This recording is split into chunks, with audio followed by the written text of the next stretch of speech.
Assalamualaikum warahmatullahi wabarakatuh. Perkenalkan, nama saya Ica Putri dengan nomor induk mahasiswa 19 10 20 50 43 dengan dosen pembimbing Ibu Messi Oktavia, SPD MSI, semester 3, mahasiswa jurusan Tadris Matematika dengan mata kuliah Sejarah Filsafat Pendidikan Matematika.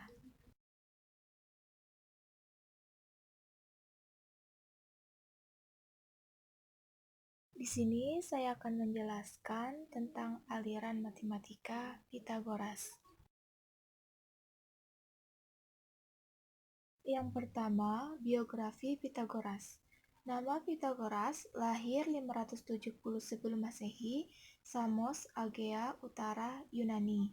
Nama ibu Pitias, nama ayah Neisarchus, dan beliau meninggal pada 495 sebelum Masehi atau berusia sekitar 75 tahun.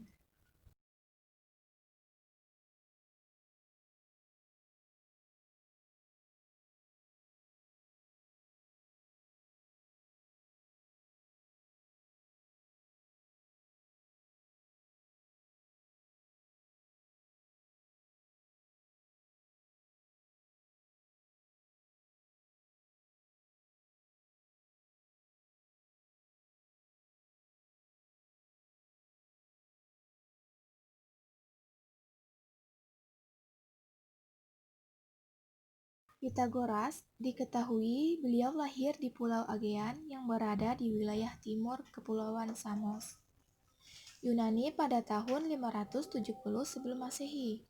Ibunya yang bernama Pitias yang merupakan seorang penduduk asli pulau tersebut, sementara ayahnya bernama Neisarchus adalah seorang pedagang permata dari Tirus atau Lebanon. Pitagoras juga mempunyai 2 atau 3 orang saudara kandung. Masa kecil Pitagoras penuh kebahagiaan dan semua kebutuhannya tercukupi dengan baik, mengingat ayahnya seorang saudagar kaya. Pitagoras pada masa kecil juga banyak melakukan perjalanan ke berbagai kota mengikuti sang ayahanda. Pitagoras pada masa kecil lantas diserahkan pada Cleophilus untuk diberikan pendidikan secara khusus. Guru Cleophilus mengakui bahwa Pitagoras mempunyai pesona dari surga dan memiliki kecerdasan luar biasa, sebagaimana putra-putra Yunani terdidik. Pitagoras pun mempelajari karya-karya sastra, puisi, dan bermain musik. Setelah dinyatakan lulus dari guru Cleophilus, Pitagoras selanjutnya berguru pada Eurycles. Guru kedua itu juga memberikan banyak bekal padanya mengenai filsafat, mistik, dan mitologi. Dari guru Eurycles, Pitagoras dirujuk untuk menemui guru Thales. Pitagoras cukup beruntung dapat diterima secara pribadi oleh guru Thales. Dari Anaximander didapatlah pelajaran mengenai geometri dan kosmologi. Dari Anaximander pulalah Pitagoras belajar mengenai pengukuran geometris. Selanjutnya, oleh kedua filsuf itu, Pitagoras dianjurkan memperdalam ilmunya dengan belajar ke Mesir. Usia Pitagoras pada waktu itu sudah berusia 18 tahun.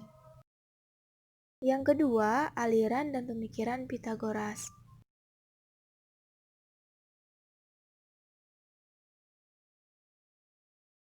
Adapun aliran dan pemikiran Pitagoras, ada 4. Yang pertama, ajaran Pitagoras atau kaum Pitagorean. Kaum Pitagorean sangat berjasa dalam meneruskan pemikiran-pemikiran Pitagoras. Semboyan mereka yang terkenal adalah Autus Epaitetidis. Dia sendiri yang telah mengatakan demikian.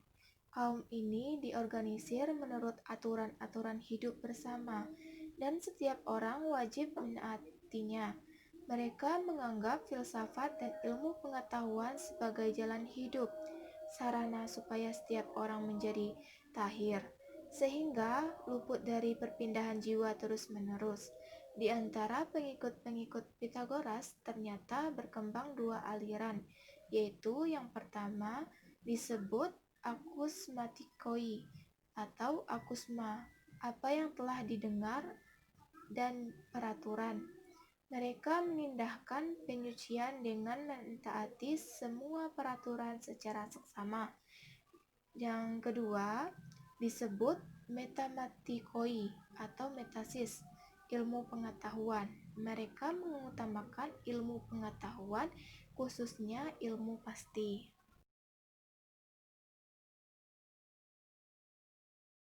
Yang kedua, ajaran tentang jiwa dibagi menjadi dua. Yang pertama yaitu immortalitas jiwa.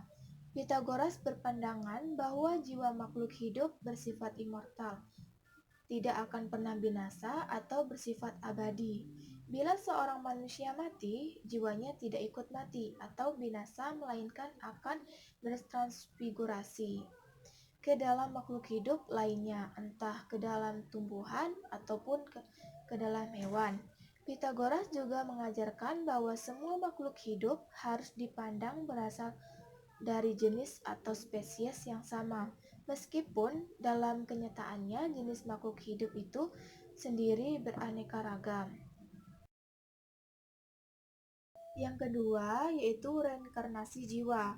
Pythagoras juga berpandangan bahwa semua yang pernah ada sekarang ini akan ada kembali atau reinkarnasi jiwa, dan dalam keadaan yang tidak berubah atau berbeda dari keadaan sekarang.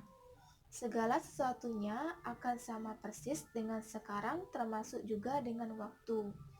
Bila sekarang ini kita sedang sibuk mengerjakan tugas makalah, misalnya tentang seorang tokoh filsafat Yunani klasik, maka pada suatu saat nanti kita akan mengalami peristiwa ini lagi yang persis sama. Dengan kata lain, saya akan hidup kembali dengan alur kehidupan dan waktu yang sama persis dengan yang sekarang.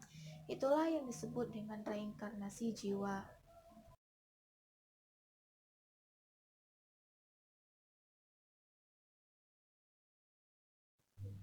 Yang ketiga, numereologi semesta.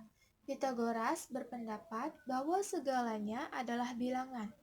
Kesimpulan ini ditarik dari kenyataan bahwa nada-nada musik dapat dijabarkan ke perbandingan antara bilangan-bilangan.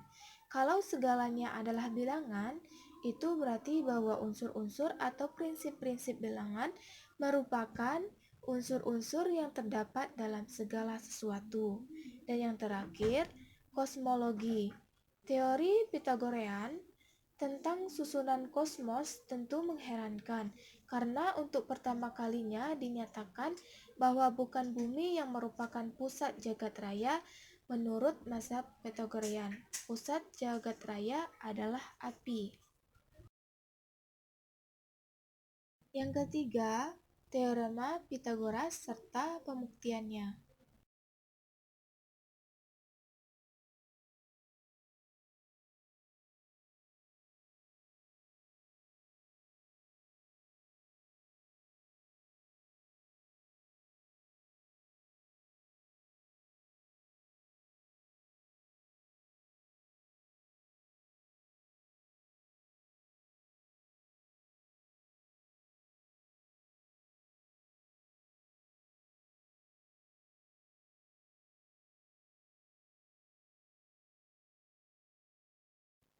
Perhatikan segitiga siku-siku di samping.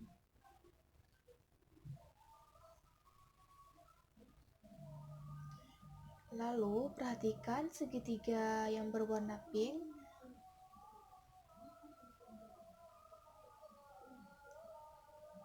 Perhatikan segitiga siku-siku 1 dan 2.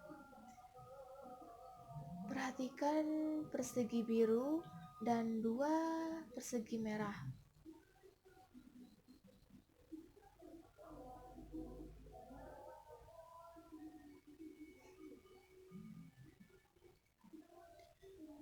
Apa yang dapat disimpulkan tentang luas daerah persegi biru dan 2 persegi merah? Apa kesimpulannya? Apakah C kuadrat sama dengan A kuadrat ditambah B kuadrat? Pembuktian teorema Pythagoras. Ada 3 cara, yaitu yang pertama, cara pertama, perhatikan gambar di bawah ini. Pada gambar di samping, terdapat 4 segitiga siku-siku yang sebangun dan sama besar. Persegi dan panjang sisi C dan persegi dengan panjang sisi A ditambah B. Luas segitiga siku-siku tersebut masing-masing adalah 2AB. Luas persegi yang di dalam atau yang berwarna hitam adalah C kuadrat, dan luas persegi yang besar atau yang di luar yang terluar adalah A ditambah B kuadrat sama dengan A kuadrat ditambah 2B ditambah B kuadrat. Cara yang kedua, dari gambar bidang tersebut dapat kita peroleh persamaan berikut. Luas persegi yang terluar sama dengan luas persegi yang di dalam, ditambah 4 luas segitiga siku-siku. Dapat ditulis dengan A kuadrat ditambah 2AB ditambah B kuadrat ditambah C kuadrat ditambah 4. A kuadrat sama dengan A kuadrat ditambah 2AB ditambah B kuadrat sama dengan C kuadrat ditambah 2AB. A kuadrat ditambah 2AB ditambah B kuadrat dikurang 2AB sama dengan C kuadrat. A kuadrat ditambah B kuadrat sama dengan C kuadrat. Maka terbukti bahwa C kuadrat dan A kuadrat ditambah B kuadrat. Keterangannya, luas persegi sama dengan sisi kali sisi.